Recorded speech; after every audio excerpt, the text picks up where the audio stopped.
സ്വാഗതം. 94 ലോക്സഭാ സീറ്റുകളിലേക്കാണ് മൂന്നാം ഘട്ടത്തിൽ തെരഞ്ഞെടുപ്പ് നടക്കുന്നത്. ഗുജറാത്ത്, യു പി, മഹാരാഷ്ട്ര, ബംഗാൾ, അസം തുടങ്ങിയ പ്രധാനപ്പെട്ട പല സംസ്ഥാനങ്ങളിലും ഈ ഘട്ടത്തിൽ തെരഞ്ഞെടുപ്പ് നടക്കുന്നുണ്ട്. 2 ഘട്ടം പൂർത്തിയായപ്പോൾ ആർക്കാണ് ആത്മവിശ്വാസം? മൂന്നാം ഘട്ടത്തിൽ ആർക്കാണ് ആശങ്ക? സ്വാഗതം. സ്പെഷ്യൽ എഡിഷനിലേക്ക് നമ്മോടൊപ്പം അതിഥികളായി കോൺഗ്രസ് വക്താവ് അഡ്വക്കേറ്റ് വസന്ത് സിറിയക്, CPM വക്താവ് VPP മുസ്തഫ, BJP വക്താവ് പ്രിന്റു മഹാദേവ് എന്നിവർ, കൂടാതെ കൊൽക്കത്തയിൽ ഞങ്ങളുടെ പ്രതിനിധി മുഹമ്മദ് നൌഫലുമുണ്ട്. നൌഫൽ, ബംഗാളിലെ ഈ തെരഞ്ഞെടുപ്പ് വളരെ കൗതുകത്തോടെയാണ് രാജ്യം ഉറ്റുനോക്കുന്നത്. അതിൻ്റെ ഒരു പ്രധാനപ്പെട്ട കാരണം 2 സീറ്റിൽ നിന്ന് 18 സീറ്റാക്കി ലോക്സഭാംഗത്വം വർദ്ധിപ്പിച്ച BJPക്ക് ഇക്കുറി കൂടുതൽ പ്രതീക്ഷയുണ്ടാകും. എന്താണ് അവിടെ കാണുന്നത്?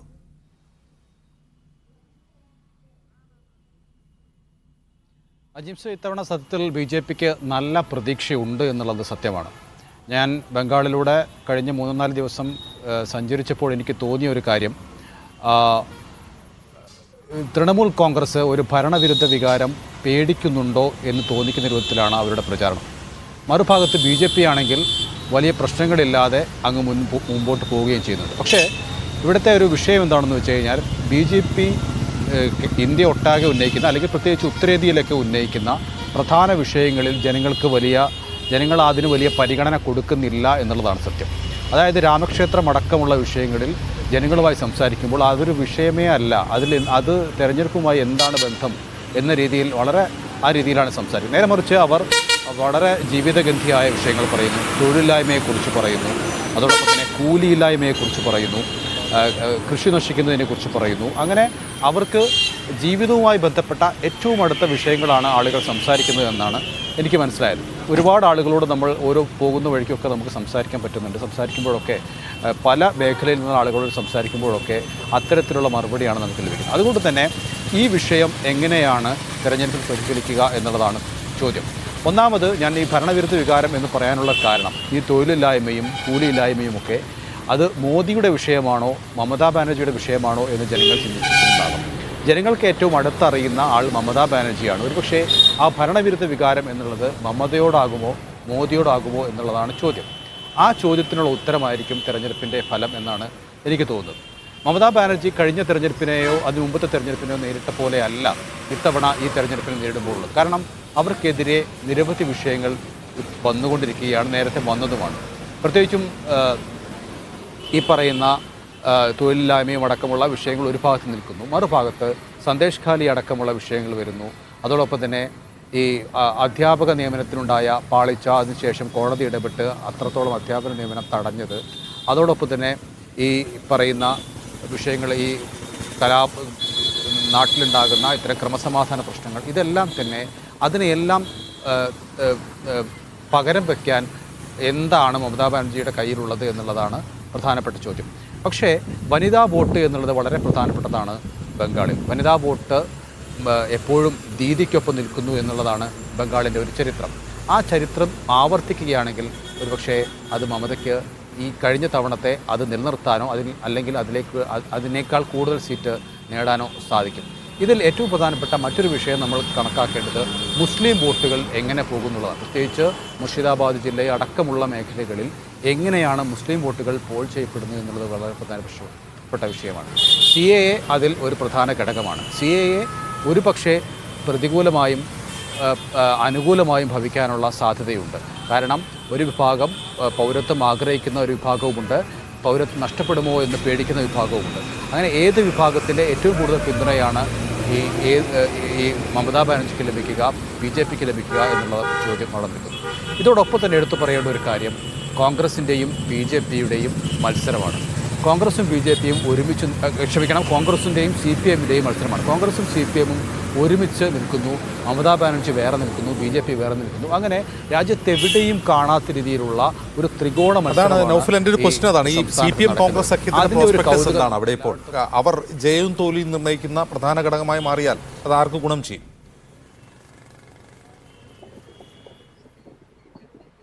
CPM കോൺഗ്രസ് സഖ്യം പ്രധാനമായും തൃണമൂലിനെ എതിർക്കുക എന്നുള്ള ആ രീതിയിലേക്ക് അത് ചുരുങ്ങുന്നു എന്നാണ് എനിക്ക് തോന്നിയത്. ഇപ്പോൾ പ്രചരണ പരിപാടികൾ സംബന്ധിക്കുമ്പോഴും നേതാക്കളുടെ പ്രതികരണങ്ങൾ എടുക്കുമ്പോഴും ഒക്കെ തൃണമൂലിനെതിരെയാണ് അവർ ആദ്യം സംസാരിക്കുന്നത്. അതായത് ഇതൊരു ലോക്സഭാ തിരഞ്ഞെടുപ്പ് എന്നതിനേക്കാൾ ഉപരി ഇത് ബംഗാളിലെ ഒരു തെരഞ്ഞെടുപ്പ് എന്ന രീതിയിലേക്ക് പലപ്പോഴും പ്രചരണ രംഗം മാറുന്നു എന്നാണ് എനിക്ക് തോന്നിയത്. അതുകൊണ്ട് തന്നെയാണ് എപ്പോഴും ഇവർ തൃണമൂലും ബി ജെ പിയും ഒന്നാണ്, തൃണമൂലും ബി ജെ പിയും രഹസ്യധാരണയുണ്ട് എന്ന് CPM ആരോപിക്കുന്നു, കോൺഗ്രസും ആരോപിക്കുന്നു.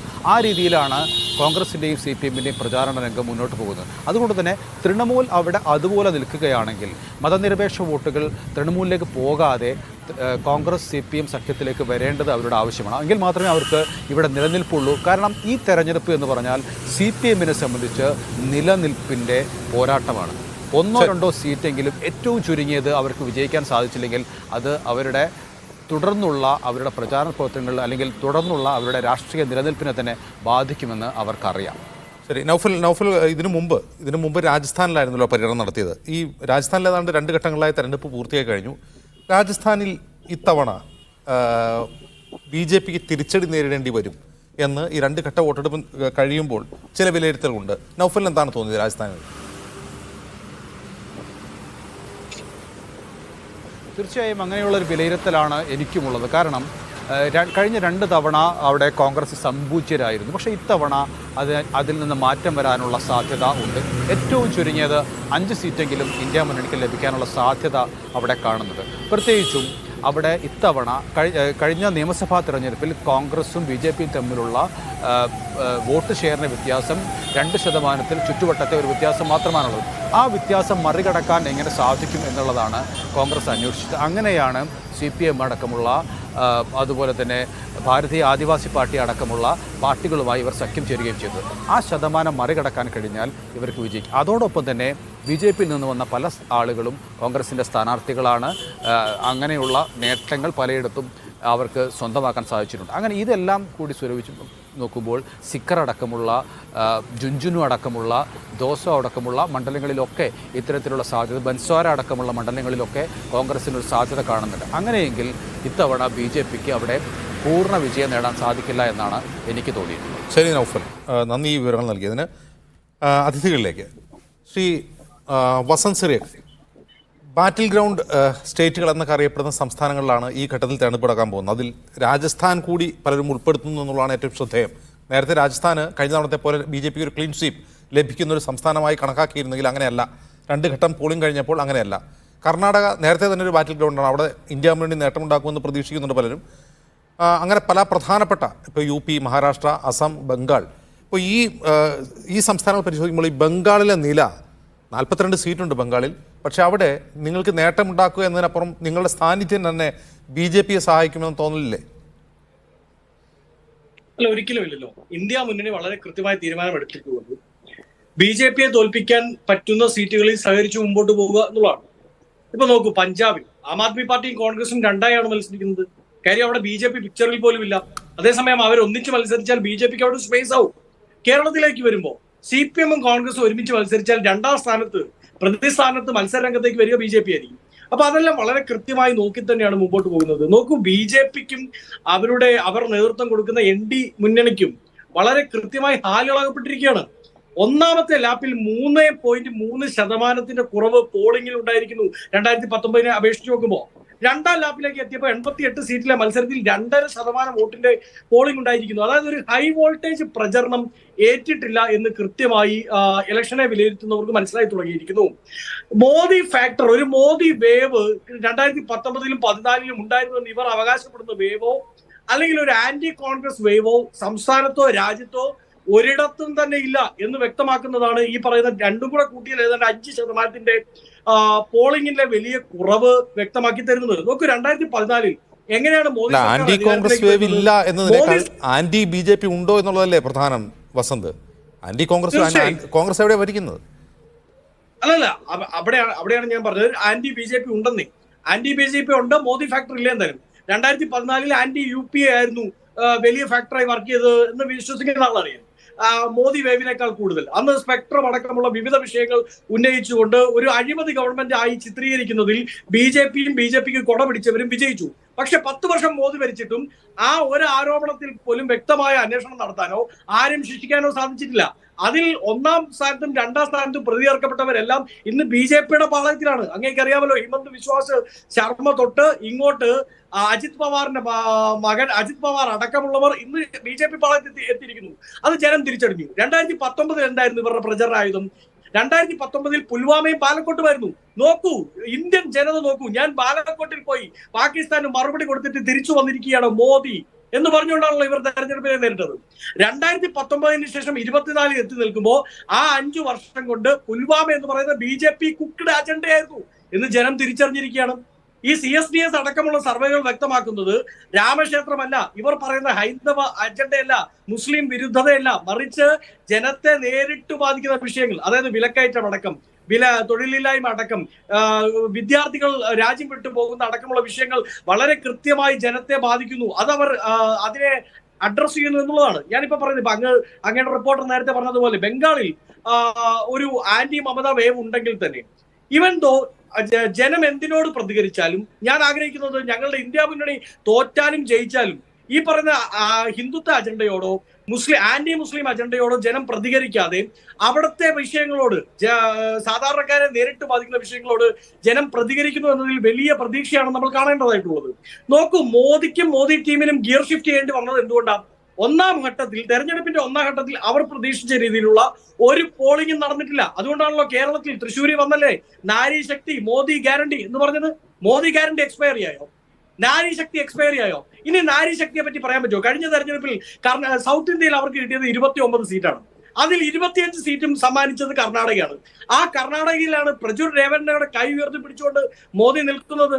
ആ കൈ ഉയർത്തിപ്പിടിച്ച് നിൽക്കുന്ന പ്രചുർ രേവണ്ണയുടെ കൂടെ നിൽക്കുന്ന മോദിക്ക് അവിടുത്തെ നാരി ശക്തി ഈ പ്രാവശ്യം വോട്ട് ചെയ്യും എന്ന് പ്രതീക്ഷ ചെയ്യാൻ പറ്റുമോ?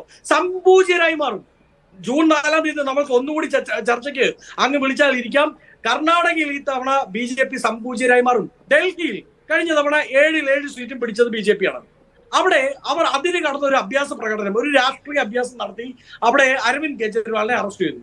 അങ്ങനെ ആ വേവിനെ, അതായത് മോദിക്കെതിരായിട്ടുള്ള വേവിനെ തൽക്കാലം ഒതുക്കി നിർത്താം, അതിന് ഇപ്പുറത്ത് നിൽക്കുന്നവരെല്ലാം അഴിമതിക്കാരാണ് എന്നൊരു തരംഗം ഉണ്ടാക്കാം എന്ന് ശ്രമിച്ചതാണ്. അത് അവർക്ക് തിരിച്ചടിയായി മാറിയിരിക്കുന്നു. 7 സീറ്റിൽ ഈ തവണ അവിടെ ഇന്ത്യ മുന്നണി ജയിച്ചു വരും. 3 സീറ്റിൽ കോൺഗ്രസും 4 സീറ്റിൽ ആര് ജയിക്കും? സ്വാഭാവികമായും ആം ആദ്മി പാർട്ടിയും ജയിക്കും. രാജസ്ഥാനിൽ എന്താണ് അവസ്ഥ? രാജസ്ഥാനിൽ വസുന്ധര രാജെ സിന്ധ്യയെ പോലും കൂടെ നിർത്താൻ ഇവർക്ക് സാധിച്ചിട്ടില്ല. 129 കേസുകൾ ED എടുത്തതിൽ ഒരു കേസ് വസുന്ധര രാജെ സിന്ധ്യയുടെ മകനെതിരായിട്ടാണ്. അവിടെ അവർ മുഖ്യമന്ത്രി പദം ചോദിച്ചപ്പോ അവരുടെ മകനെതിരെ കേസെടുത്തു, അവരെ സെറ്റിൽ ചെയ്തു, ഭീഷണിപ്പെടുത്തിയാണ് കൂടെ നിർത്തിയിരിക്കുന്നത്. ആ ഭീഷണിപ്പെടുത്തലൊക്കെ വസുന്ധര രാജെ സിന്ധ്യയും ടീമും ഈ തവണ രാജസ്ഥാനിൽ മോദി ടീമിന് പണി കൊടുക്കാൻ പോവുകയാണ്. മഹാരാഷ്ട്രയിൽ ഉദ്ധവ് താക്കറേക്കും ശരത് പവാറിനും അനുകൂലമായ ഒരു തരംഗമുണ്ട് എന്ന് വളരെ കൃത്യമായി ദേശീയ മാധ്യമങ്ങൾ, മോദി മീഡിയ തന്നെ കൃത്യമായി പറയുന്നില്ലേ?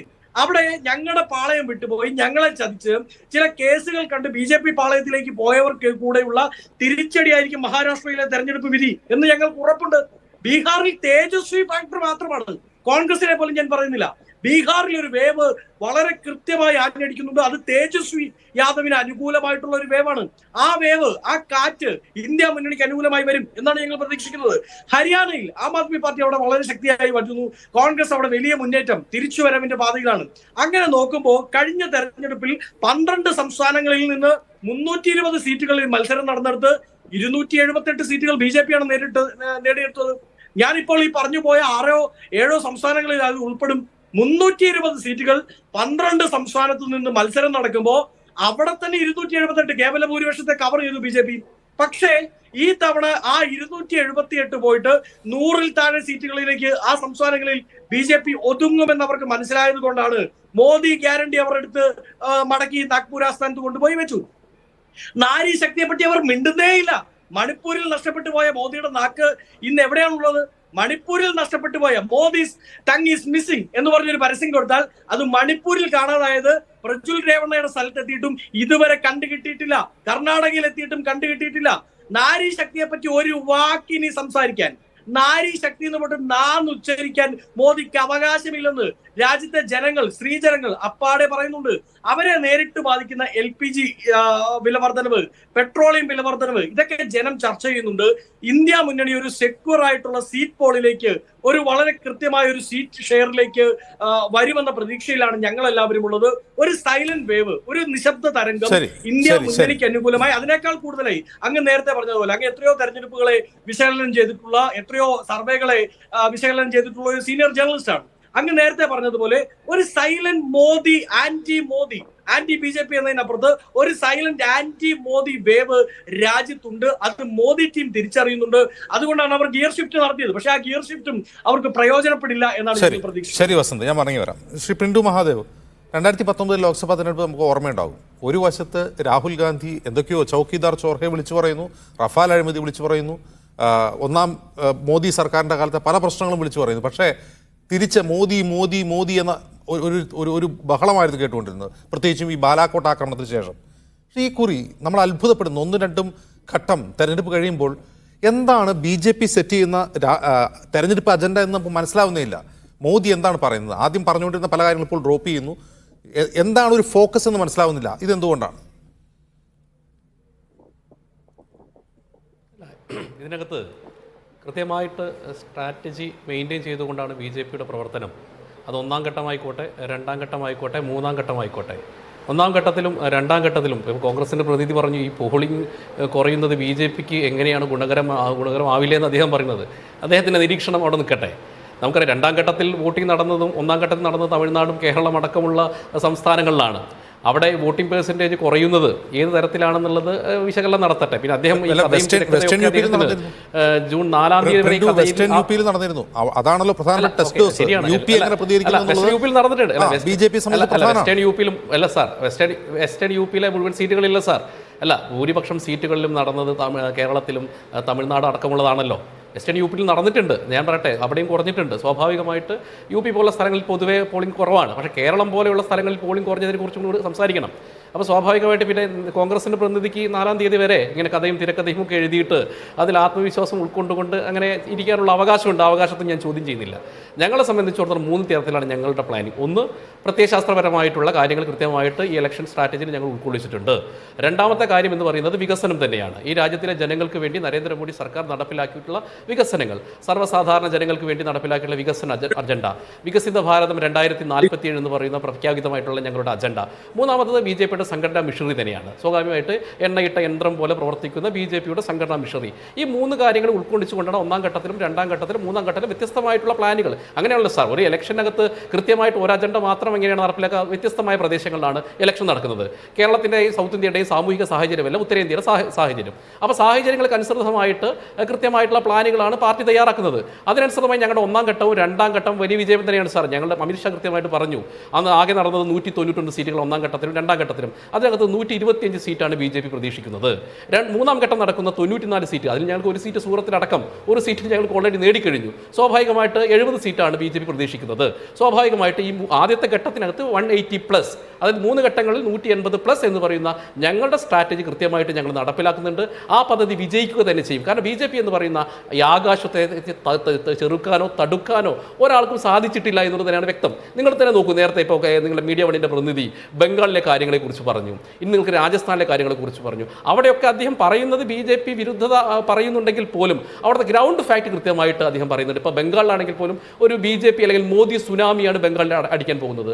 42-ൽ 35 സീറ്റും BJP നേടാൻ പോകുന്ന ഒരു ഇലക്ഷനാണ്. സ്വാഭാവികമായിട്ട് എല്ലാ അർത്ഥത്തിലും കാരണം ഈ രാജ്യത്തിൽ വികസനമാണ് പ്രധാനമായിട്ടും ഈ രാജ്യത്ത് മോദി സർക്കാർ നടപ്പിലാക്കിയ വികസനം. അതുപോലെ തന്നെ ബംഗാളിൽ തീർച്ചയായിട്ടും BJP പ്രതീക്ഷയുണ്ട്. കാരണം ഒന്നുമില്ലായ്മയിൽ നിന്ന് 18 സീറ്റ് ഉണ്ടാക്കിയെടുത്തതാണ് BJP അവിടെ. തീർച്ചയായിട്ടും നിങ്ങൾക്ക് അവിടെ സാധ്യതകളുണ്ട്. രാജസ്ഥാനിൽ എന്താണ് സംഭവിക്കാൻ പോകുന്നത്? രാജസ്ഥാനിലെ സീറ്റ് വിഭജനം മുതൽ പല കാര്യങ്ങളും നിങ്ങൾക്ക് തിരിച്ചടിയാണ് എന്നാണ് അവിടെ നിന്നുള്ള റിപ്പോർട്ടുകൾ സൂചിപ്പിക്കുന്നത്. രാജസ്ഥാനിലെ നിയമസഭാ തെരഞ്ഞെടുപ്പിലും എന്താണ് പറഞ്ഞത്? കോൺഗ്രസ് തിരിച്ചു വരും എന്നല്ല പറഞ്ഞത്. എന്താണ് ഫലം വന്ന സമയത്തുണ്ടായത്? സ്വാഭാവികമായിട്ട് രാജസ്ഥാനിലെ ജനത എല്ലാ സമയത്തും പ്രത്യേകിച്ച് ഹിന്ദി ഹൃദയഭൂമിയോടും BJPയുടെ ദേശീയതയോടും ചേർന്ന് നിൽക്കുന്ന ഒരു സംസ്ഥാനമാണ് എല്ലാ കാലഘട്ടത്തിലും. അപ്പോൾ എപ്പോഴും ഒരു നാഷണൽ പൊളിറ്റിക്സിൻ്റെ ഭാഗമായിക്കൊണ്ട് BJP ആണ് വരിക എന്നുള്ളത് രാജസ്ഥാനിലെ ജനതയ്ക്ക് കൃത്യമായിട്ട് അറിയാം. അതുകൊണ്ട് അവിടെ ഞങ്ങൾ തൂത്തുവാരും എന്നുള്ള കാര്യത്തിൽ ഞങ്ങൾക്ക് സംശയമില്ല.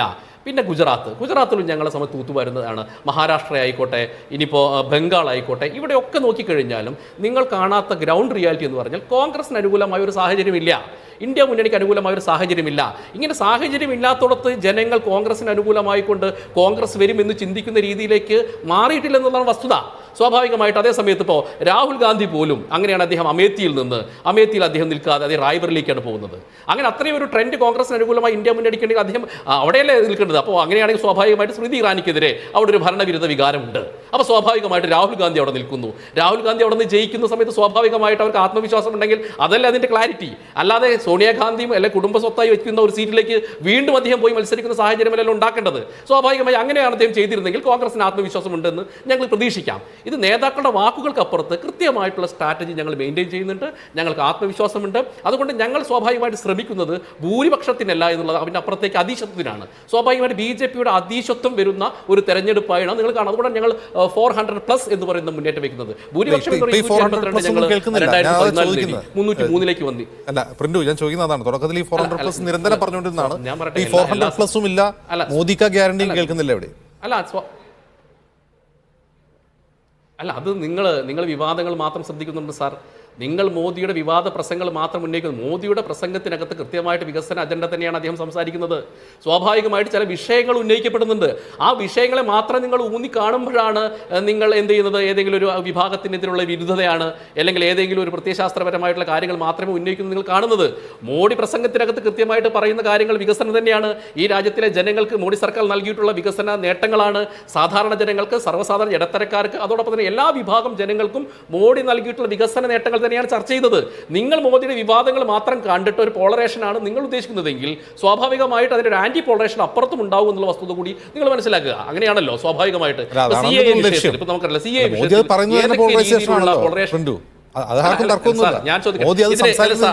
ഇവിടെ ഇന്ത്യയിൽ ഇതിൽ ഞാൻ ചോദിക്കും, മോഡി പറയുമ്പോഴല്ലേ നിങ്ങൾക്ക് പ്രശ്നം? നിങ്ങൾ CAA വിഷയത്തിൽ ഇന്ത്യയിലെ ഒരു മുസ്ലിം സമുദായത്തിൽപ്പെട്ട ഒരാളെ ബാധിക്കാത്ത വിഷയത്തെ ഏതൊക്കെ രീതിയിലാണ് നിങ്ങൾ വർഗീയ പ്രചരണങ്ങൾക്ക് ഉപയോഗിച്ചത്? അത് മാധ്യമങ്ങൾ ഉപയോഗിച്ചിട്ടുണ്ട്. അവിടെ അതേ സമയത്ത് മോദി ചില വിഷയങ്ങൾ ഉന്നയിക്കുമ്പോൾ മോദി വർഗീയത പറയുന്നു എന്ന് നിങ്ങൾ പറയരുത്. മോദി ഉന്നയിക്കപ്പെടുന്ന വിഷയങ്ങളുണ്ട്. ആ വിഷയങ്ങൾ ബന്ധപ്പെട്ട ക്ലാരിറ്റിയിൽ അദ്ദേഹം സംസാരിക്കുമ്പോൾ ഇവിടെ വർഗീയത സത്യത്തിൽ CAA ബന്ധപ്പെട്ട് വലിയൊരു വർഗീയ ശ്രമത്തിന് നിങ്ങൾ നടത്തി. ആ ശ്രമം കേരളത്തിലടക്കം വില പോയില്ല.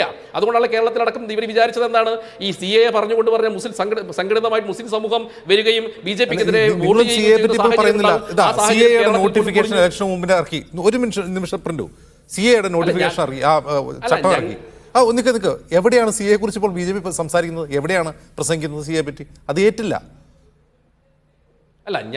ഞങ്ങൾ CAA മാത്രമല്ല, ഞങ്ങൾ എല്ലാ സ്ഥലങ്ങളും ആർട്ടിക്കിൾ 370 ആയിക്കോട്ടെ, രാമക്ഷേത്രമായിക്കോട്ടെ, അതോടൊപ്പം തന്നെ CAA ആയിക്കോട്ടെ, ഞങ്ങൾ ഉന്നയിക്കപ്പെട്ട, ഞങ്ങൾ നടപ്പിലാക്കിയിട്ട കാര്യങ്ങൾ കൃത്യമായിട്ട് ഞങ്ങളുടെ വേദികളിൽ പറയുന്നുണ്ട്, കൃത്യമായ പൊതുയോഗങ്ങളിൽ പറയുന്നുണ്ട്. നിങ്ങൾ നരേന്ദ്രമോദിയുടെ 1 മണിക്കൂർ പ്രസംഗം നിങ്ങളൊന്ന് മുഴുവനായിട്ട് കേൾക്കൂ. നിങ്ങൾ വിവാദ വിഷയങ്ങൾക്ക് അപ്പുറത്തേക്ക് കൃത്യമായി നോക്കുന്ന സമയത്ത് ഇന്ത്യ രാജ്യം വന്നിട്ടുണ്ട് 2014 മുതൽ 2024 വരെയുള്ള ഇന്ത്യ രാജ്യത്തിൽ വന്നിട്ടുള്ള മാറ്റങ്ങൾ കൃത്യമായി പ്രകടമാക്കുന്ന പ്രസംഗങ്ങളാണ്. പിന്നെ നിങ്ങൾക്ക് ആവശ്യമുള്ളത് മാത്രം നിങ്ങൾ എടുത്തുകൊണ്ട് ഇത് പറഞ്ഞതുകൊണ്ട് മോഡി വരില്ല, ഇവിടെ രാജ്യത്ത് മോഡി തരംഗമില്ല, അല്ലെങ്കിൽ ഇവിടെ BJPക്ക് അനുകൂലമായി ചിന്തിക്കുന്നില്ല, ഇന്ത്യ സഖ്യത്തിലെ നായകനായിക്കൊണ്ട് രാഹുൽ ഗാന്ധിയും ബാക്കിയുള്ളവർ വരുന്നു എന്നൊക്കെ നിങ്ങൾ പറയാം. അതിനപ്പുറത്തേക്ക് ഫാക്റ്റുകളിൽ നിന്ന് സംസാരിക്കുന്ന സമയത്ത് കൃത്യമായിട്ട് ഈ പറഞ്ഞ 1ാം ഘട്ടത്തിലായിക്കോട്ടെ 2ാം ഘട്ടത്തിലായിക്കോട്ടെ അപ്രമാദിത്വം തന്നെയാണ് ഞങ്ങൾക്കുള്ളത്. അത് 3ാം ഘട്ടത്തിലും ഞങ്ങൾ ആവർത്തിക്കും. അതുകൊണ്ട് ഞങ്ങൾ മെയിൻറ്റെയിൻ ചെയ്തിട്ടുള്ള സ്ട്രാറ്റജി കൃത്യമായിട്ട് ഈ രാജ്യത്തെ ജനങ്ങൾ ഏറ്റെടുത്തിട്ടുണ്ട്. അതിനനുസൃതമായിട്ട് 370 അല്ലെങ്കിൽ 400+ എന്ന് പറയുന്ന ഗെയിം ചേഞ്ചർ ആകുന്ന ചില സംസ്ഥാനങ്ങളുണ്ട് തീർച്ചയായിട്ടും. അത് ഇപ്പോൾ ബീഹാർ തന്നെ എടുക്കുക. ബീഹാർ, ബംഗാൾ, അതുപോലെ കർണാടക, മഹാരാഷ്ട്ര, UP ഒരു പക്ഷേ BJP അവർ അപ്രമാദിത്വം നിലനിർത്തിയേക്കാം. പക്ഷേ ഇന്ത്യ മുന്നണിയൊക്കെ ഈ സംസ്ഥാനങ്ങളിൽ നേട്ടമുണ്ടാക്കുമെന്ന് പലരും പറയുന്നുണ്ട്. പക്ഷേ പ്രിന്റ് ചൂണ്ടിക്കാട്ടുന്നത് ഫാക്റ്റ് പരിശോധിച്ചു കഴിഞ്ഞാൽ ഇതൊന്നും നടക്കാൻ പോകുന്നത് ഇതൊക്കെ പ്രതീക്ഷ മാത്രമാണ് എന്നാണ് പറയുന്നത്. അല്ല, ഈ ഫാക്ട് എന്ന് പറയുന്ന സംഗതിയിൽ തന്നെയാണ് നമ്മൾ പോകേണ്ടത്. കാരണം വ്യാജ ഉക്തികളിൽ അഭിരമിക്കുന്ന BJPക്ക് ഗ്രൗണ്ട് റിയാലിറ്റി, അവിടുത്തെ ഫാക്ട് ഇപ്പൊ ബോധ്യമല്ല. ബോധ്യമല്ല എന്ന് ഞാൻ പൂർണ്ണമായിട്ടും നിഷേധിക്കുകയല്ല. എന്നാൽ അവർക്ക് ചില സംഗതികൾ കൃത്യമായിട്ട് തിരിച്ചറിവും വന്നിട്ടുണ്ട്. അതുകൊണ്ടാണ് ഇവിടെ ഇപ്പൊ BJP പ്രതിനിധി പറഞ്ഞ ആദ്യത്തെ സ്ട്രാറ്റജിയൊക്കെ അവർ ഉപേക്ഷിച്ചല്ലോ. കേരളം ഉൾപ്പെടെയുള്ള സംസ്ഥാനങ്ങളിൽ പ്രധാനമന്ത്രിയുടെ ആദ്യത്തെ പ്രസംഗം എന്തായിരുന്നു? സബ്കാ സാത്ത് സബ്കാ വികാസ്, മോഡിക്ക് ഗ്യാരണ്ടി. ഇത് പറഞ്ഞുകൊണ്ട് ഏതാണ്ട് അദ്ദേഹം അവകാശപ്പെട്ടതുപോലെ വികസനത്തിന്റെ ഒരു ടോണാണ് പ്രധാനമന്ത്രി മുന്നോട്ട് വെച്ചത്. ബാക്കി BJP നേതാക്കൾ പതിവ് പോലെ അവരുടെ വർഗീയ അജണ്ടകളിൽ നിന്നപ്പോഴും പ്രധാനമന്ത്രി ഇതിലൊന്ന് ഊന്നാനാണ് ശ്രമിച്ചത്. കേരളത്തിലെ 3-4 പൊതുയോഗങ്ങളിൽ അദ്ദേഹം അങ്ങനെ തന്നെയാണ് സംസാരിച്ചത്. ഇടക്ക് പത്തനംതിട്ടയിൽ ഒരു സ്വാമിയോ ശരണമയ്യപ്പ എന്ന് ഒഴിച്ചാൽ പൊതുവിൽ ഇങ്ങനെ തന്നെയാണ് പോയത്. എന്നാൽ നിങ്ങൾ നോക്ക്, 2ാം ഘട്ടം എത്തുമ്പോഴേക്ക് സ്വരം മാറാൻ തുടങ്ങി. 3ാം ഘട്ടത്തിൽ സ്വരം പൂർണ്ണമായിട്ടും മാറിയല്ലോ. BJP ആദ്യം പ്ലാൻ ചെയ്ത സ്ട്രാറ്റജി അടപടലം പൊട്ടി അമർന്നിരിക്കുകയാണ്. നിങ്ങൾ വലിയ സ്ട്രാറ്റജിയൊക്കെ തയ്യാറാക്കിയിരുന്നു. 100 കണക്കിന് കോടി രൂപ ചെലവഴിച്ച് വലിയ തിങ്ക് ടാങ്കിനെ നിയോഗിച്ച് BJP വലിയ സ്ട്രാറ്റജിയൊക്കെ ഉണ്ടാക്കിയതാണ്. അത് വെച്ചിട്ട് തന്നെയാണ് മോഡി നീങ്ങിയത്. പക്ഷേ 1ഉം 2ഉം ഘട്ടങ്ങളിലെ പോളിംഗ് കഴിഞ്ഞ് ഇന്ത്യയിലെ യഥാർത്ഥ വസ്തുതകൾ പുറത്തു വന്നപ്പോൾ, എന്താണ് രാജ്യത്തിലെ ജനങ്ങളുടെ വികാരം എന്ന് പുറത്തു വന്നപ്പോൾ നിങ്ങൾ ഇപ്പോൾ അടവ് മാറ്റിയിരിക്കുകയാണ്. നിങ്ങൾ അതിതീവ്രമായ വർഗീയതയിലേക്ക് തിരിച്ചു പോയിരിക്കുകയാണ്. ഏതെങ്കിലും ഒരു പ്രധാനമന്ത്രി, രാജ്യത്ത് 10-14 പ്രധാനമന്ത്രിമാരുണ്ടായാലും ഇത്രയും മോശമായ ഒരു ക്യാമ്പയിനിലേക്ക് പോയ, ഇങ്ങനെ വിഷലിപ്തമായ പ്രചരണങ്ങളിലേക്ക് പ്രസംഗങ്ങളിലേക്ക് പോയ ഒരു തെരഞ്ഞെടുപ്പ് ഉണ്ടായിട്ടുണ്ടാവും.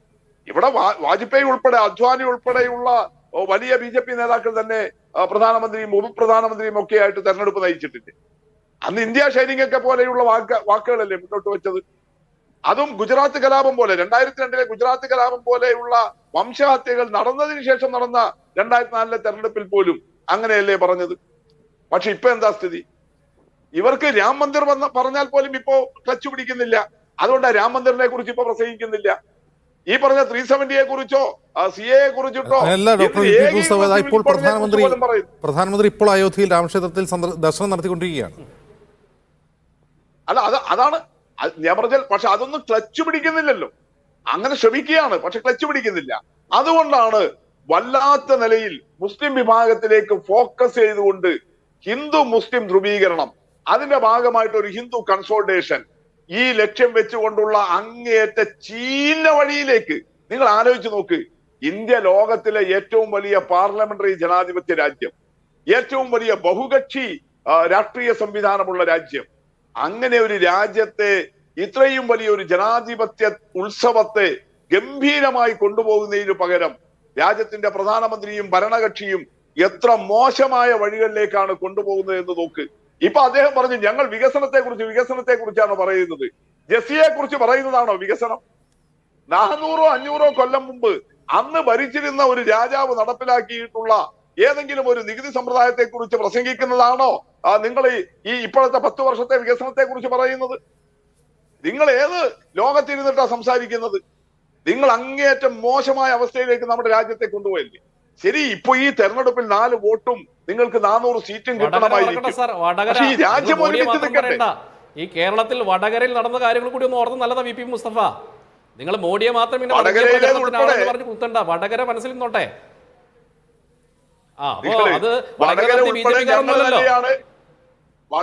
വടകരയിൽ അതിനെ സംബന്ധിച്ചുള്ള വിമർശനവും ഞങ്ങൾ തന്നെയാണ് ഉയർത്തിക്കൊണ്ടുവന്നത്, BJP അല്ല.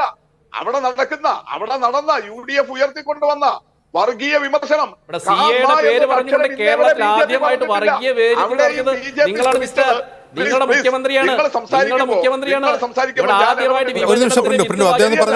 നടപ്പിലാക്കില്ല എന്ന് പറഞ്ഞുകൊണ്ട്.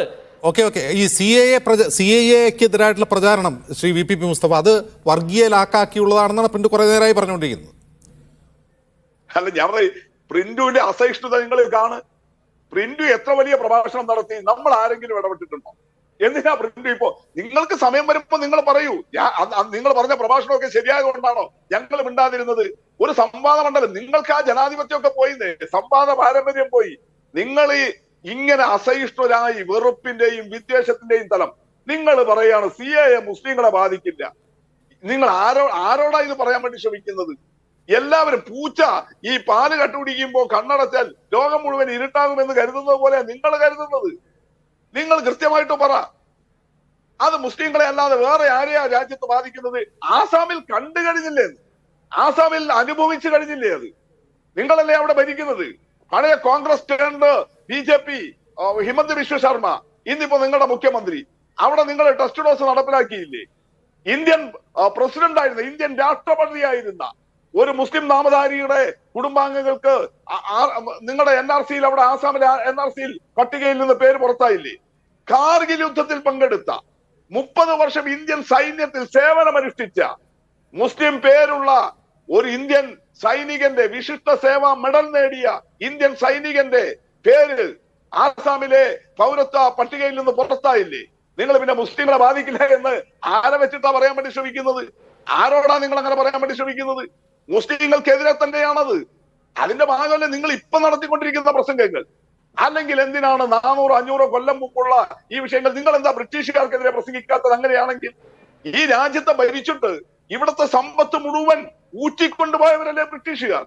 ഡച്ചുകാരും ഫ്രഞ്ചുകാരും പോർച്ചുഗീസുകാരും അധിനിവേശ ശക്തികൾ നമ്മുടെ നാട്ടിലെ സമ്പത്ത് ഊറ്റിക്കൊണ്ടുപോയവരല്ലേ?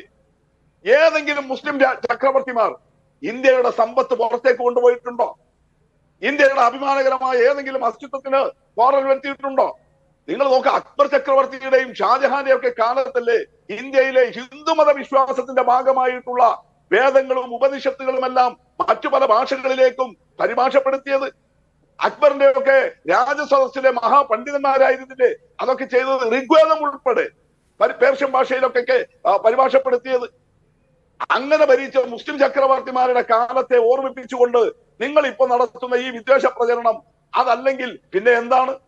നിങ്ങൾ ഈ വടകര സൂചിപ്പിച്ചല്ലോ, എന്താ നിങ്ങളുടെ സംസ്ഥാന അധ്യക്ഷൻ ഇതുവരെ തെരഞ്ഞെടുപ്പ് കഴിഞ്ഞിട്ട് ഇത്രയും ദിവസമായല്ലോ, അദ്ദേഹം ഇതിനിടയിൽ 5-6 വാർത്താ സമ്മേളനം നടത്തിയല്ലോ. ഈ വടകരയിലെ UDFന്റെ വർഗീയ പ്രചരണത്തെ തള്ളിപ്പറയാൻ സാധിക്കാത്തത്? നിങ്ങൾ അവിടെ UDFുമായിട്ട് അവിഹിത ബന്ധമുണ്ടാക്കിയതിന്റെ നിങ്ങളുടെ പ്രവർത്തകരുടെ ബൈറ്റുകൾ സാമൂഹ്യ മാധ്യമങ്ങളിൽ വന്നുകൊണ്ടിരിക്കുകയല്ലേ? അപ്പൊ നിങ്ങൾ ഏത് ലൈനിലേക്കാണ് നിങ്ങൾ കൊണ്ടുപോകുന്നത്? അപ്പൊ ഇതല്ലേ നമ്മുടെ രാജ്യം സംഭവിക്കുന്നത്. അപ്പൊ എന്ന് പറഞ്ഞാൽ BJPയുടെ സ്ട്രാറ്റജി പൊളിഞ്ഞു. പ്രധാനമന്ത്രിയുടെ ഈ സബ്കാ സാത്ത് സബ്കാ വികാസ് അവര് കൊണ്ടുവന്ന മുദ്രാവാക്യ അത് പൊളിഞ്ഞു പാളീസായി. മോഡി ഗ്യാരണ്ടി പൊളിഞ്ഞു. എന്നിട്ടിപ്പോ വർഗീയതയുടെ ഗ്യാരണ്ടിയിലേക്ക് കൂപ്പുകുത്തുന്ന ദയനീയമായ അവസ്ഥയല്ലേ നിങ്ങളുടെ മുന്നിലുള്ളത്? 1-2 ഘട്ടങ്ങളിൽ കുറഞ്ഞ പോൾ പെർസെൻറ്റേജ് ഏത് വിധേന മുകളിലേക്ക് വരും, അതിലെന്ത് സ്ട്രാറ്റജിയാണ് സ്വീകരിക്കേണ്ടതെന്നുള്ള കാര്യത്തിൽ ഇരുമുന്നണികൾക്കുള്ളിൽ തർക്കമുണ്ടാകും. വളരെ ശ്രീ വസന്ത്, ഇവിടെ 1-2 ഘട്ടത്തിലെ കുറഞ്ഞ പോൾ പെർസെൻറ്റേജ് അത് ആർക്ക് ഗുണകരമാവുന്നുള്ള തർക്കമുണ്ട്. അത് നിങ്ങളുടെ വോട്ട് കുറഞ്ഞതാണോ അതല്ല BJPയുടെ വോട്ട് കുറഞ്ഞതാണോ? എന്തായാലും BJP അവരുടെ ഗിയർ ഷിഫ്റ്റ് ചെയ്തിട്ടുണ്ട്. അവർ കുറേ കൂടി ഇപ്പോൾ പ്രിൻ്റൊക്കെ പറയുന്ന ഈ ഐഡിയോളജിക്കൽ പ്രഭാഷണങ്ങൾ, ഐഡിയോളജിക്കൽ പ്രചാരണത്തിലൂടെ അവരുടെ കോർ വോട്ട് ബാങ്കിലുള്ള വോട്ട് പെർസെൻറ്റേജ് വർദ്ധിപ്പിക്കാൻ അവർ ശ്രമിക്കുന്നുണ്ട്. ആ വോട്ട് ബാങ്കിനെ ഇളക്കി വിട്ട് വോട്ട് ചെയ്യിപ്പിക്കുക എന്നുള്ളതാണ് കഴിഞ്ഞ നമ്മൾ കുറേ ദിവസങ്ങളായി കണ്ടുകൊണ്ടിരിക്കുന്നത് BJP നേതാക്കളുടെ പ്രസംഗങ്ങളെല്ലാം. ഇപ്പോൾ തെരഞ്ഞെടുപ്പിന് 2 ദിവസം മുമ്പ് പ്രചാരണം അവസാനിക്കാനിരിക്കെ പ്രധാനമന്ത്രി ഒരു ക്ഷേത്രത്തിൽ ദർശനം നടത്തുകയാണ്. എല്ലാ ദേശീയ മാധ്യമങ്ങളും അത് ലൈവ് ടെലികാസ്റ്റ് ചെയ്യും. അപ്പോൾ അതൊക്കെ എങ്ങനെയാണ് ബാധിക്കുക എന്ന് നന്നായിട്ട് BJPക്ക് അറിയാം. ഇനി വരാൻ പോകുന്ന 3-ാം ഘട്ടത്തിൽ UPയിലും അവരുടെ പ്രധാനപ്പെട്ട ഒരു ബാസ്റ്റിയനായ സ്ഥലം UPയിലും തെരഞ്ഞെടുപ്പ് നടക്കാൻ പോവുകയാണ്. അപ്പോൾ അവർക്കറിയാം എങ്ങനെ അവരെ വോട്ട് വർദ്ധിപ്പിക്കണമെന്ന്. നിങ്ങൾക്കല്ല അത് ഗുണം ചെയ്യുക. അല്ല ശ്രീ അജിംസ്, ആ രീതിയിലുള്ള ഒരു വേവ് BJPക്ക് അനുകൂലമായി കഴിഞ്ഞ തവണത്തെ പോലെ ഇല്ല. എങ്ങനെയാണ് വോട്ട് ഷെയർ വർദ്ധിക്കുക? വോട്ട് ഷെയർ വർദ്ധിക്കാൻ ഉള്ള ഏറ്റവും പ്രധാനപ്പെട്ട സാഹചര്യം ഒരു ഹൈ വോൾട്ടേജ് പ്രചരണം ഉണ്ടാകുക. ആ പ്രചരണത്തോട് ജനം പ്രത്യുദ്ധരിക്കാൻ വേണ്ടി ഇറങ്ങി വോട്ട് ചെയ്യണം. അത് 14-ലും 19-ലും ഉണ്ടായിരുന്നത്. 14-ൽ അത് ആന്റി UPA വേവ് തന്നെയായിരുന്നു. മോദി എന്ന ഫാക്ടറിനപ്പുറത്ത് ഒരു അഴിമതി ഗവൺമെന്റ് ആണ് അത് എന്ന് വരുത്തി തീർക്കാൻ ഇവർക്ക് സാധിച്ചു. 2019-ലേക്ക് വന്നപ്പോൾ അത് മോദി വേവ് തന്നെയാണ്. ഞാൻ അക്സെപ്റ്റ് ചെയ്യാണ്. മോദി വേവ് അവരുണ്ടാക്കിയെടുത്തത് ബാലക്കോട്ടിൽ പോയി പാകിസ്ഥാൻ മറുപടി കൊടുത്തിട്ടാണ് ഈ രാജ്യത്തിന്റെ പുത്രനായ ഞാൻ മോദി, നരേന്ദ്രമോദി മടങ്ങി വന്നിരിക്കുന്നത് എന്ന് പറയുന്നു. ആ മോദി വേവ് ഇല്ല. ആ ഹൈ വോൾട്ടേജ് പ്രചരണം അവർക്ക് അനുകൂലമായിട്ടില്ല എന്നതുകൊണ്ട് തന്നെയാണ് വോട്ട് കുറഞ്ഞിരിക്കുന്നത്. നേരത്തെ നിങ്ങൾക്ക് അനുകൂലമായ തരംഗമില്ല. അതാ രാഹുൽ ധീരനായി BJPയെ മോദിയെ നേരിടുന്നു എന്ന് നിങ്ങൾക്ക് പറയാൻ പറ്റില്ല. കാരണം ഇവിടെ പ്രിന്റ് ചൂണ്ടിക്കാട്ടി. അങ്ങനെയാണെങ്കിൽ അമേഠിയിൽ പോയി കുറഞ്ഞ പക്ഷം സ്മൃതി ഇറാനിയെ തോൽപ്പിക്കാൻ രാഹുൽ ശ്രമിക്കണമായിരുന്നു എന്നാണ് പ്രിന്റ് പറയുന്നത്. അല്ലല്ലോ, അത് ഞാൻ ചോദിക്കട്ടെ. രാഹുൽ ഗാന്ധി ഉത്തർപ്രദേശിൽ മത്സരിക്കുന്നത് MP ആകാൻ വേണ്ടിയാണ്, പാർലമെന്റേറിയൻ ആവാൻ വേണ്ടിയാണ്. എന്ന് വെച്ചാൽ ജയിക്കോ തോക്കോ എന്നുള്ളതല്ല, പാർലമെന്ററി മോഹത്തിന് വേണ്ടിയാണ് എന്ന് പ്രിന്റും അല്ലാതെ വേറെ ആരെങ്കിലും പറയോ? വയനാട്ടിൽ രാഹുൽ ഗാന്ധി തോക്കുമെന്ന് ഇവരുടെ സംസ്ഥാന അധ്യക്ഷൻ സ്വപ്നം പോലും കാണില്ല. ഉണർന്നിരിക്കുമ്പോൾ വിചാരിക്കുന്നത് പോട്ടെ, സ്വപ്നം പോലും കാണില്ല. വയനാട്ടിൽ നിന്ന് ശ്രീ രാഹുൽ ഗാന്ധി പാർലമെന്റേറിയൻ ആവും എന്നതിൽ സംശയമൊന്നുമില്ല. അപ്പോൾ അദ്ദേഹം ഉത്തർപ്രദേശിൽ മത്സരിക്കുന്നത് വളരെ കൃത്യമായ ഒരു പൊളിറ്റിക്കൽ മെസ്സേജ് നൽകാനാണ്. അത് നരേന്ദ്രമോദിക്കെതിരെ ഈ പറയുന്ന നോർത്ത് ഇന്ത്യൻ സംസ്ഥാനങ്ങളിൽ അടക്കം കോൺഗ്രസിന് അനുകൂലമായി ആ കോൺഗ്രസിന്റെ ആകാശം ശ്രീ രാഹുൽ ഗാന്ധിയാണെന്ന് തെളിയിക്കപ്പെടാൻ വേണ്ടിയാണ്. എന്തുകൊണ്ടാണ് അമേഠിയിൽ നിന്ന് മാറുന്നത്, റായ്ബറേലിയിലേക്ക് പോകുന്നത്? രണ്ടാണ് കാര്യം. ഒന്ന്, റായ്ബറേലി കോൺഗ്രസിനെ സംബന്ധിച്ച് വളരെ വൈകാരികമായ അടുപ്പമുള്ള ഒരു മണ്ഡലമാണ്. ആ മണ്ഡലത്തിൽ സോണിയാഗാന്ധി മാറി നിൽക്കുമ്പോൾ ഒന്നെങ്കിൽ പ്രിയങ്ക അല്ലെങ്കിൽ രാഹുൽ മത്സരിക്കണമെന്ന് അവിടുത്തെ PCC ആവശ്യപ്പെടുന്നു. പ്രിയങ്ക ഗാന്ധി മത്സര രംഗത്തില്ല എന്ന് തീരുമാനിക്കുന്നു. സ്വാഭാവികമായും രാഹുൽ ഗാന്ധി അവിടെ മത്സരിക്കേണ്ടതായി. രണ്ടാമതായി അമേത്തിയും അങ്ങനെ തന്നെയായിരുന്നു. നിങ്ങൾ എന്താ അങ്ങനെ പറയാത്തത്? നിങ്ങൾക്ക് വൈകാരിക ബന്ധമുള്ള സ്ഥലമാണ് അമേത്തിയും. വസന്ത് അമേഠി തിരിച്ചു പിടിക്കുക എന്നുള്ളതും പ്രധാനമല്ലേ കോൺഗ്രസിനെ സംബന്ധിച്ച്? അതിലേക്കാണ് ഞാൻ വരുന്നത്. ഈ പ്രിന്റു ഇടപെടലല്ലേ നിങ്ങളുടെ തിരിച്ചു പിടിക്കാൻ അദ്ദേഹം ഇറങ്ങിയല്ലേ വേണ്ടത്? പ്ലീസ്. പ്രിന്റു ഉരുക്കുകോട്ടം തിരിച്ചു പിടിക്കാൻ വേണ്ടി 82 മുതൽ ആ മണ്ഡലത്തിൽ പ്രവർത്തിക്കുന്ന, അവിടെ സോണിയാഗാന്ധി മത്സരിച്ചപ്പോഴും രാഹുൽ ഗാന്ധി മത്സരിച്ചപ്പോഴും ആ ഇലക്ഷന്റെ മാനേജർ ആയിരുന്ന, അവിടെ വിജയത്തിലേക്ക് നയിച്ചിട്ടുള്ള ആളെ തന്നെയാണ് കോൺഗ്രസ് ഇറങ്ങിയിരിക്കുന്നത്. അത് ജൂൺ 4-ാം തീയതി മത്സരമാവും. നിങ്ങളുടെ സ്മൃതി ഇറാനിക്ക് വീണ്ടും സീരിയൽ അഭിനയത്തെ പറ്റി ആലോചിക്കേണ്ടി വരും ജൂൺ 4-ാം തീയതി. തർക്കത്തിനുണ്ടോ അങ്ങ്? ബെറ്റിനുണ്ടോ അങ്ങ്? ഒരു സംശയം വേണ്ട. അതുകൊണ്ട് കോൺഗ്രസ് രണ്ടാമതായി രാഹുൽ ഗാന്ധിയുടെ തീരുമാനം, രാഹുൽ ഗാന്ധിയുടെ മത്സരം അമേഠി മാത്രം തിരിച്ചു പിടിക്കുക എന്നുള്ളതല്ല, ഈ രാജ്യം തിരിച്ചു പിടിക്കുക എന്നുള്ളതാണ്. അപ്പോൾ അമേഠി പോലെ ഒരു സീറ്റിലേക്ക് അദ്ദേഹം ഒതുക്കി അദ്ദേഹത്തിന്റെ പ്രചരണങ്ങളെ മുഴുവൻ കോൺസെൻട്രേറ്റ് ചെയ്യേണ്ട വന്നാൽ സ്വാഭാവികമായും രാജ്യം ഒട്ടുക്കും നടക്കുന്ന പ്രചരണത്തിൽ അദ്ദേഹത്തിന് കുറവുണ്ടാകും എന്നുള്ളത് കൃത്യമല്ലേ? അതുകൊണ്ടാണ് അദ്ദേഹം റായ്ബറയിലേക്ക് പോകുന്നത്. അതൊരു പൊളിറ്റിക്കൽ റീസൺ ആണ്. ആദ്യം ഞാൻ പറഞ്ഞത് വൈകാരികമാണെങ്കിൽ, രണ്ടാമത്തെ പൊളിറ്റിക്കൽ റീസൺ ആണ്. അതുകൊണ്ട് അമേഠി ഞങ്ങൾ തോക്കുമെന്നുള്ള അർത്ഥമൊന്നുമില്ല. അമേഠിയിൽ ആ സീറ്റ് തിരിച്ചു പിടിക്കാൻ ഏറ്റവും അർഹനായ ആളെയാണ് കോൺഗ്രസ് പണി ഏൽപ്പിച്ചിരിക്കുന്നത്. ആ പണി എന്താണ് എന്ന് ജൂൺ 4-ാം തീയതി പ്രിന്റുവിന് മനസ്സിലാവും. ഇനി പ്രിന്റു പറഞ്ഞ എന്താണ്? ഒരു യാകാശം. ഏതാണ് ആ യാകാശം? നരേന്ദ്ര ദാമോദർ ദാസ് ഭായി മോദി എന്ന യാകാശം. ആ യാകാശത്തെ പിടിച്ചു കെട്ടാൻ പറ്റുന്നില്ല. എന്റെ പ്രിന്റു, നിങ്ങളുടെ യാകാശം മുടന്തുകയാണെന്നേ. ആ യാകാശം നമ്മുടെ തൃശ്ശൂരിൽ വന്ന് തുടക്കമിടുന്നത്, അതായത് ഒരു തരത്തിൽ അദ്ദേഹം ഈ പ്രചരണങ്ങളുടെ മുഴുവൻ തുടക്കമിടുന്നത് തൃശ്ശൂരിൽ നിന്നാണ്. തൃശ്ശൂരിൽ അദ്ദേഹം പറഞ്ഞത് എന്താണ്? മോദിയുടെ ഗ്യാരണ്ടി, മോദിയുടെ ഗ്യാരണ്ടി. 15 തവണ ഈ എംപോസിഷൻ, ഈ പിള്ളേരെ കേട്ടറിയത്തിന് എംപോസിഷൻ എഴുതുന്ന പോലെ മോദിയുടെ ഗ്യാരണ്ടി, മോദിയുടെ ഗ്യാരണ്ടി എന്ന് പറഞ്ഞു. പ്രിന്റു, ഞാൻ അങ്ങേ വെല്ലുവിളിക്കുകയാണ്. ഞങ്ങൾ ആരും മോദിയുടെ പ്രസംഗം കേൾക്കുന്നില്ല എന്നിരിക്കട്ടെ, അങ്ങ് കേൾക്കുന്നുണ്ടല്ലോ. 2-ാം ഘട്ടത്തിലോ 1-ാം ഘട്ടത്തിലോ തൃശ്ശൂര് വിട്ടതിന് ശേഷം, തൃശ്ശൂരിന്റെ ബൗണ്ടറി കഴിഞ്ഞതിന് ശേഷം മോദിയുടെ ഗ്യാരണ്ടി എന്നൊരു വാക്ക് നരേന്ദ്രമോദി ഏതെങ്കിലും ഒരു പ്രസംഗത്തിലോ കുറിപ്പിലോ എങ്കിലും പറഞ്ഞിട്ടുണ്ടോ? പറഞ്ഞിട്ടില്ല. കാര്യം, 1-ാം ഘട്ടത്തിൽ നിങ്ങൾ പറഞ്ഞ മോദിയുടെ ഗ്യാരണ്ടി നിങ്ങൾക്ക് ബൂമറാങ്ങായി തിരിച്ചു വന്നുവെന്ന് നിങ്ങളുടെ ഇലക്ഷൻ സ്ട്രാറ്റജിസ്റ്റുകൾ തന്നെ തിരിച്ചറിഞ്ഞു. എന്തൊക്കെയായിരുന്നു മോദിയുടെ ഗ്യാരണ്ടി? ഒന്ന്, LPGയുടെ വില വർധനമായിരുന്നു. അത് 400 രൂപ UPA ഗവൺമെന്റിന്റെ കാലത്തായിരുന്നത്. നിങ്ങളുടെ ശോഭാ സുരേന്ദ്രൻ പറഞ്ഞു 200 ആക്കി തരും. എന്നാൽ അത് 1200-ലേക്ക് പോയി. 60 രൂപ പെട്രോളിന്റെ വില ഉണ്ടായിരുന്നത് നിങ്ങളുടെ K സുരേന്ദ്രൻ പറഞ്ഞു ഞങ്ങൾ വന്നാൽ 30 ആക്കി തരാം. അതെത്രയായി? 130-നോട് അടുത്ത് എത്തി. നാരി ശക്തി എന്നുള്ളതായിരുന്നു ഒന്നാമത്തെ മോദിയുടെ മറ്റൊരു ഗ്യാരണ്ടി. നാരി ശക്തിയുടെ ഭാഗമായി ബ്രിജ് ഭൂഷൺ പ്രൂഫ് ഇല്ലാതെ സഹ പാർലമെന്റേറിയൻസിന് പോലും പാർലമെന്റിൽ പോയി ഇരിക്കാൻ പറ്റാത്ത അവസ്ഥയായി. നിങ്ങൾ രണ്ടാമത് ആ ഗിയർ ഷിഫ്റ്റ് ചെയ്തിട്ട് പറഞ്ഞെന്താ? കോൺഗ്രസ് നിങ്ങളുടെ മംഗല്യ സൂത്രം പറിച്ചെടുക്കും. നോക്കൂ, അത് പറിച്ചെടുത്ത് മുസ്ലിങ്ങൾക്ക് കൊടുക്കും എന്നല്ലേ പറഞ്ഞത്?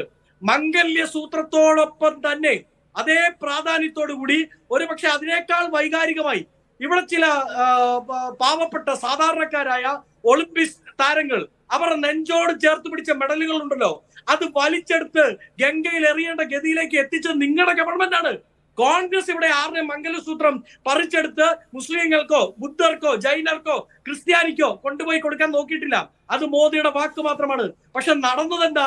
ആ മംഗല്യ സൂത്രത്തെക്കാൾ പ്രാധാന്യത്തോടു കൂടി, അതിനേക്കാൾ വിലയോടുകൂടി, അതിനേക്കാൾ വൈകാരികതയോടുകൂടി നെഞ്ചോട് ചേർത്ത് പിടിച്ച നോർത്ത് ഇന്ത്യയിലെ, സൗത്ത് ഇന്ത്യയിലെ പാവപ്പെട്ട സ്ത്രീകളായ ഒളിമ്പിക്സ് താരങ്ങൾ അവർ നെഞ്ചോട് ചേർത്ത് പിടിച്ച മെഡൽ എടുത്ത് ഗംഗയിൽ ഒടുക്കേണ്ട ഗതി ഉണ്ടാക്കി.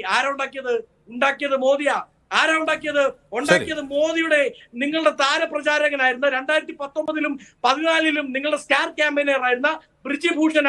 നോക്കൂ, നിങ്ങൾ നാരി ഗ്യാരണ്ടി എന്ന് പറയുമ്പോൾ നോർത്ത് ഇന്ത്യയിൽ അത് ബ്രിജ് ഭൂഷൺ ആണെന്ന് അതിന്റെ അംബാസിഡർ. സൗത്ത് ഇന്ത്യയിലേക്ക് വരുമ്പോൾ ആരാണ് നിങ്ങളുടെ അംബാസിഡർ? നിങ്ങളുടെ അംബാസിഡറിന്റെ പേര് പ്രജ്വൽ രേവണ്ണ എന്നാണ്. നിങ്ങൾ പ്രതീക്ഷിക്കുന്ന പോലെ ഒരു മോദി വേവ് ഇല്ല എങ്കിൽ പോലും പ്രജുൽ വേവണ്ണ വേവുണ്ട്, ബ്രിജുഭൂഷൺ വേവുണ്ട്. ഈ രാജ്യത്തെ ജനങ്ങൾ, ശ്രീജനങ്ങൾ, പ്രത്യേകിച്ച് ശ്രീജനങ്ങൾ അത് തിരിച്ചറിയുന്നുണ്ട്. അത് ഞങ്ങൾക്ക് അനുകൂലമായി വോട്ടായി മാറും എന്നതിൽ ഞങ്ങൾക്ക് യാതൊരുവിധ സംശയമില്ല. ഇവർ പറഞ്ഞ ഏതെങ്കിലും ഗ്യാരണ്ടി നടപ്പിലായിട്ടുണ്ടോ ശ്രീ അജിംസെ? ഭാരത് റൈസ് ഇപ്പോഴ് തൃശ്ശൂർ വരുന്നുണ്ടോ? ഭാരത് റൈസ് ആയിരുന്നല്ലോ ഇവരുടെ ഒരു വികസന ഉദാത്ത മാതൃകയായി ഇവർ ലോറിയിൽ കൊടുത്തുവിട്ടിരുന്നത്. റൈസ് ഇലക്ഷൻ തൃശ്ശൂർ കിട്ടുമായിരുന്നു ശ്രീ വസന്ത്. തൃശ്ശൂർ കുറച്ചാൾ വിറ്റായിരുന്നു. അല്ല ഇലക്ഷൻ കഴിഞ്ഞു. ഇലക്ഷൻ കഴിഞ്ഞപ്പോ അത് എക്സ്പയർ ആയി. റിലയൻസ് ഷോപ്പിൽ പോയി ഇപ്പോഴും കിട്ടും. എവിടെ പോയാലും ഷോപ്പിൽ പോയാൽ മതി വസന്ത, കിട്ടും.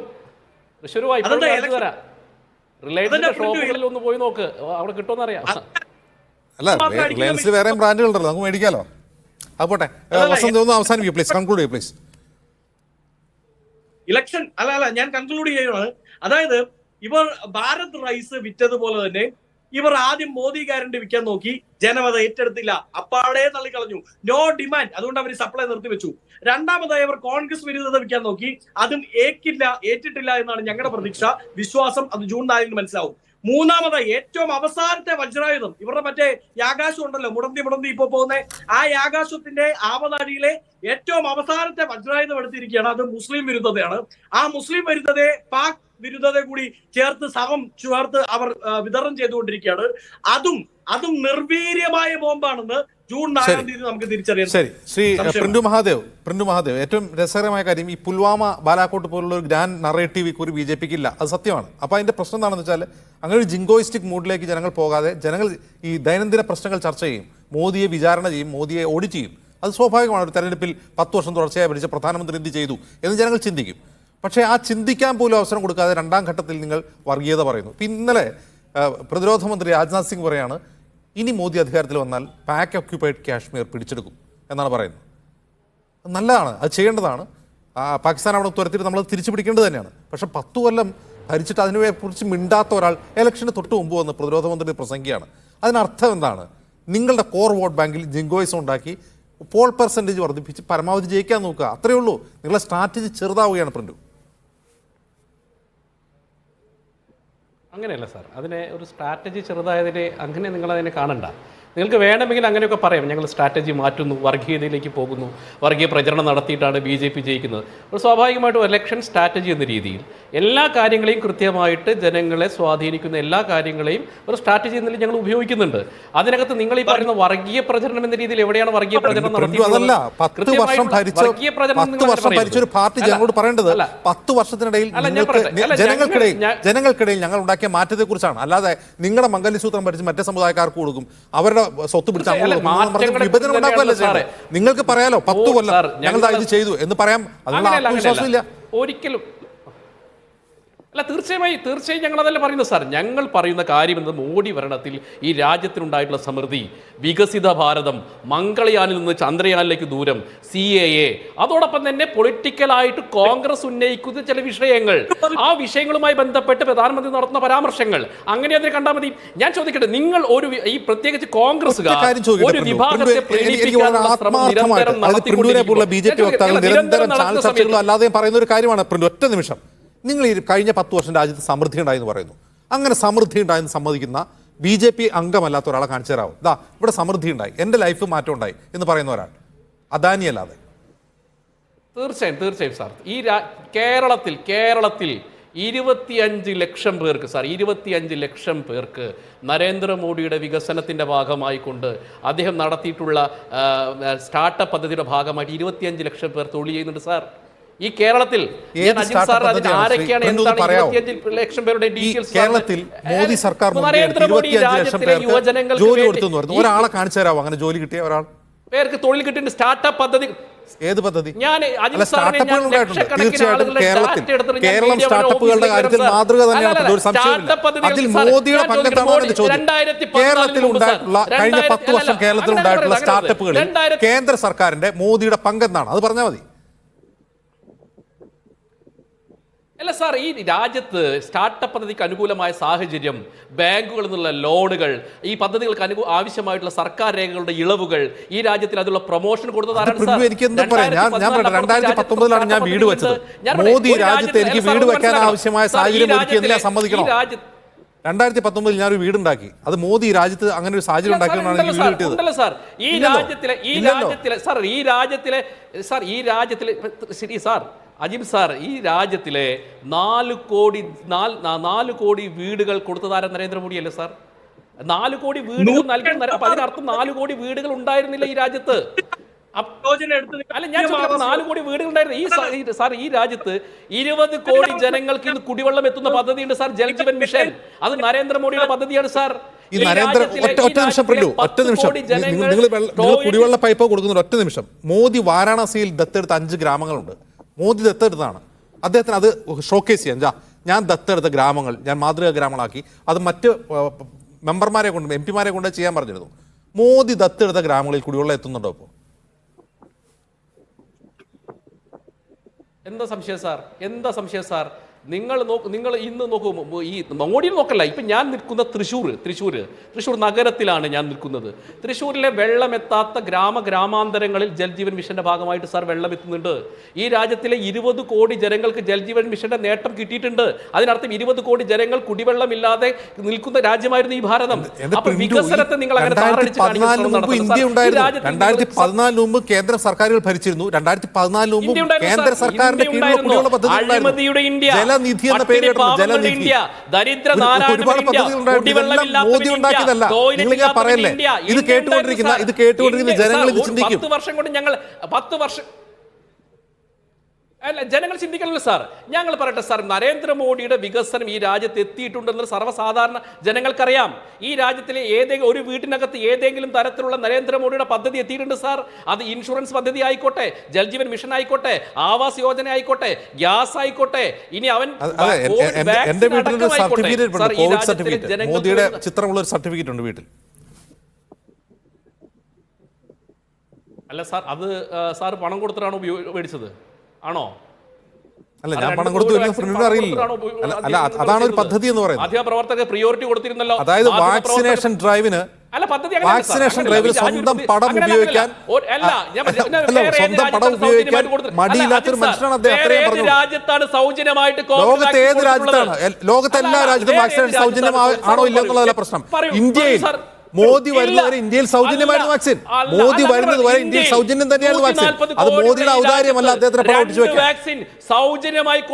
എല്ലാ വാക്സിനും വാക്സിനേഷൻ സൗജന്യമായിരുന്ന രാജ്യമാണ് ഇന്ത്യ. അവിടെ ആരും പ്രധാനമന്ത്രിയെ സ്വന്തം ഫോട്ടോ വെട്ടി ഒട്ടിച്ചിട്ടില്ല. ഇപ്പൊ ഫോട്ടോ എടുത്ത് മാറ്റിയിട്ടുണ്ടോ? ഇപ്പൊ ഈ തെരഞ്ഞെടുപ്പ് കാലത്ത് എടുത്ത് മാറ്റിയിട്ടുണ്ട്.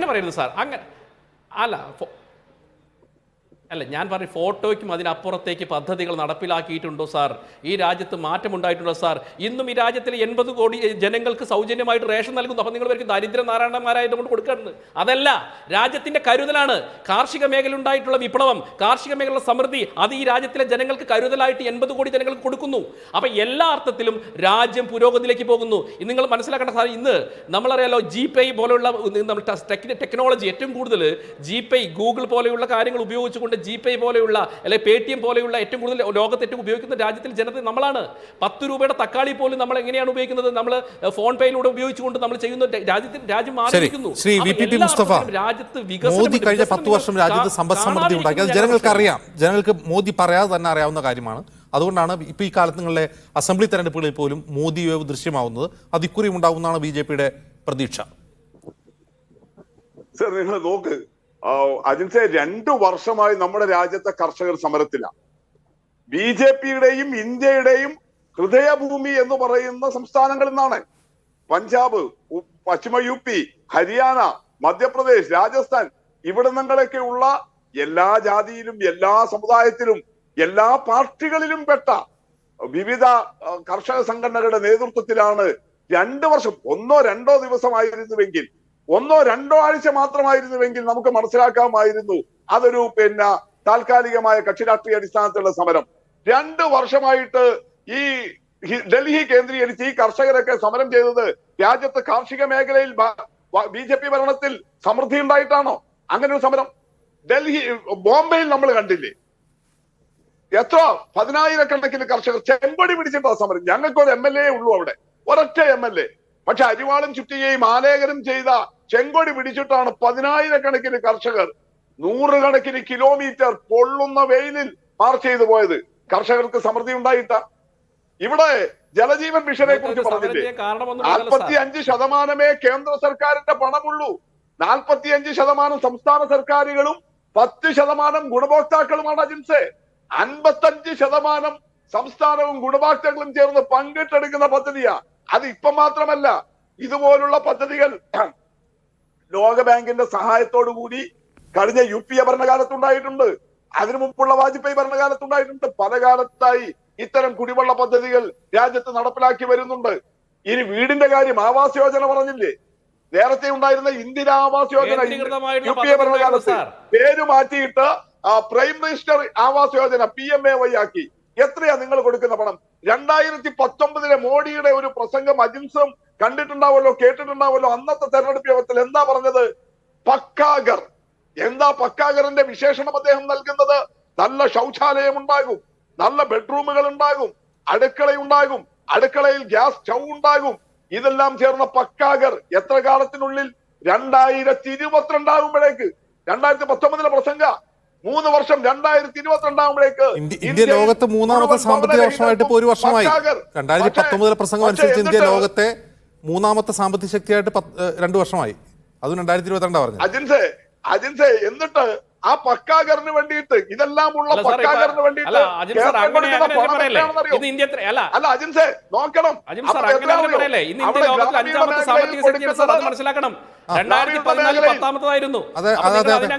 അതൊക്കെയാണ്. പക്ഷെ മോദിയുടെ വാഗ്ദാനത്തെ കുറിച്ച് പറഞ്ഞപ്പോഴും മോദി പറഞ്ഞതിനെ കുറിച്ച്, മോദിക്ക് ഗ്യാരണ്ടിയെ കുറിച്ചാണ് പറഞ്ഞത്. അല്ല വാഗ്ദാനം സാർ, ഒരു കാര്യം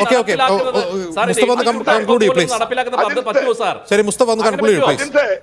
ഇപ്പൊ ഇദ്ദേഹം പറഞ്ഞ ഈ 2022 ആകുമ്പോഴേക്ക് ഇന്ത്യയിലെ മുഴുവൻ ആളുകൾക്കും പക്കാഗർ കിട്ടുമെന്നാണ് 2019 മോഡിയുടെ ഗ്യാരണ്ടി. നടപ്പിലായിട്ടില്ല. ഇപ്പൊ 4 കോടി വീട് കൊടുത്ത് എന്താ വീടിന്റെ അവസ്ഥ?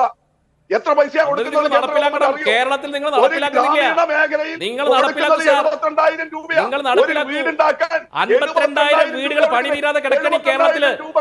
52,000 വീടുകൾ, ബെഡ്റൂമുള്ള, ഗ്യാസ് സ്റ്റൗ ഉള്ള ഈ പറയുന്ന വീടുകൾ ഉണ്ടാകുമോ? പക്കാഗർ ഉണ്ടാകുമോ? നിങ്ങൾ കാണ്, കേരളത്തിൽ 4 ലക്ഷം വീട് നിർമ്മിച്ചു കഴിഞ്ഞു. അതിലെത്രയാ നിങ്ങൾ തന്ന പണം കൊണ്ടുള്ളത്? എന്തായാലും ഈ തെരഞ്ഞെടുപ്പിന് ഒരു പ്രത്യേകത 2019 പോലെയല്ല. പകരം ജനകീയ പ്രശ്നങ്ങൾ ജനങ്ങൾ തന്നെ ചോദിക്കുകയും ചർച്ച ചെയ്യപ്പെടുകയും ചെയ്യുന്ന രീതിയിലേക്ക് തെരഞ്ഞെടുപ്പിന്റെ ഓരോ ഘട്ടവും മാറുന്നുണ്ട് എന്നാണ് വിവിധ സ്ഥലങ്ങളിൽ ഞങ്ങളുടെ പ്രതിനിധികൾ തന്നെ റിപ്പോർട്ട് ചെയ്യുന്നത്. അത് തെരഞ്ഞെടുപ്പിൽ ഗുണകരമാണ്, ജനാധിപത്യത്തിന് ഗുണകരമാണ് എന്നാണ് കരുതുന്നത്. വളരെ നന്ദി ശ്രീ VPP മുസ്തഫ, വസന്ത്, ശ്രീ പ്രിന്റു മഹാദേവ് ഇത്രയും സംസാരിച്ചു.